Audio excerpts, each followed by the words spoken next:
Think of that lovely blue-gray waterfall. Crayola calls this particular hue super yacht moored on the Intracoastal as our glimpse of paradise. Or rather Paradise Papers, the trove of 13.4 million documents that, according to the International Consortium of Investigative Journalists, reveal tax havens and other offshore secrets of politicians, celebrities, billionaires and companies whose brands are household names. Leonid Mikhelson, who owns the Pacific, a fabulous 280 feet vessel docked at Pier 66 that you might have mistaken for a cruise ship, was mentioned in the leaked papers under the billionaire category. The Paradise Papers documented how a wealth management firm in Bermuda and a bank in Utah enabled Mikhelson to surreptitiously register his $65 million Gulf jet in the U.S., never mind Federal Aviation Administration rules about aircraft owned by foreign nationals. Mikhelson, a close buddy of Vladimir Putin, and whose gas company is under United States sanctions, is either the richest or second richest oligarch in Russia, depending on who's doing the counting. Mikhelson is hardly an outlier among the super-rich. According to the Investigative Consortium, Appleby, the Bermuda-based law firm that set up the Michelson's Trust, does a smashing worldwide business obscuring the ownership of private jets, luxury condos, yachts, seaside mansions. But mostly the firm helps corporations and the super-rich stash their money, by the bushel, in offshore tax havens. Queen Elizabeth and Bono were among the familiar names who've apparently parked assets in Appleby-engineered trusts, according reporters sifting through the Paradise Papers.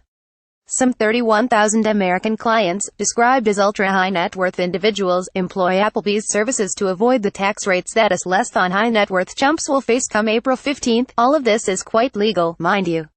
Which makes you wonder why Republicans are so hell-bent on giving corporations and ultra-high net worth individuals a tax break. But the Paradise Papers has stirred up considerable outrage among us folks unable to secret our assets in the Cayman Islands or the Isle of Man or Mauritius or the British Virgin Islands.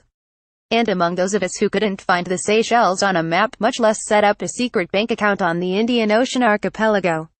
Gabriel Zuckman, the University of California economist and author of Hidden Wealth of Nations, The Scourge of Tax Havens, estimates that about 4% of U.S. wealth has been hidden away in offshore tax havens.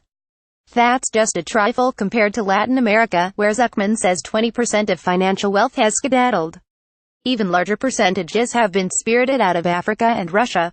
The global wealth management industry, outfits like Appleby, specialize in keeping assets beyond the reach of the tax man or the occasional divorce lawyer.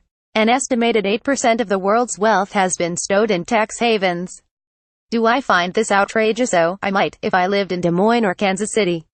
But I live in South Florida, where towns like Miami, Fort Lauderdale, Sunny Isles aka Little Moscow, Palm Beach, Boca Raton, Coral Gables, Lighthouse Point, Manalapan, Wellington have prospered by catering to the wants of global elites, without worrying much about the origins of their splendid wealth.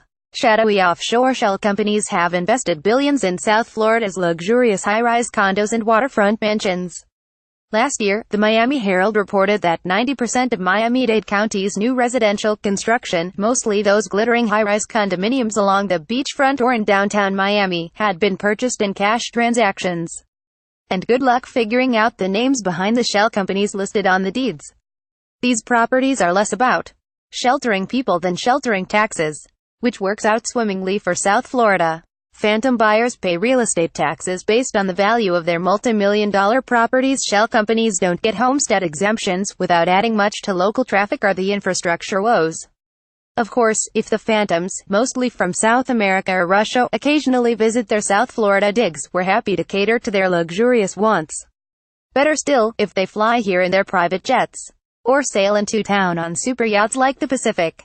Fort Lauderdale, Miami, Miami Beach, Dania Beach and West Palm Beach are all busy adding mega yacht dock space, according to superyachtfan.com. Leonid Michelson's $150 million boat requires a crew of 28, which payroll-wise, is the equivalent of a small factory. Except these workers have better tans. Reportedly, mega yacht owners can expect to spend 10% of their boat's value each year on crew, fuel and maintenance. Well, take the money. No questions asked. Besides, South Florida has a long history of welcoming dodgy characters. Meyer Lansky and Lucky Luciano were able to run their 26 casinos in South Broward as long as they spread the cash around.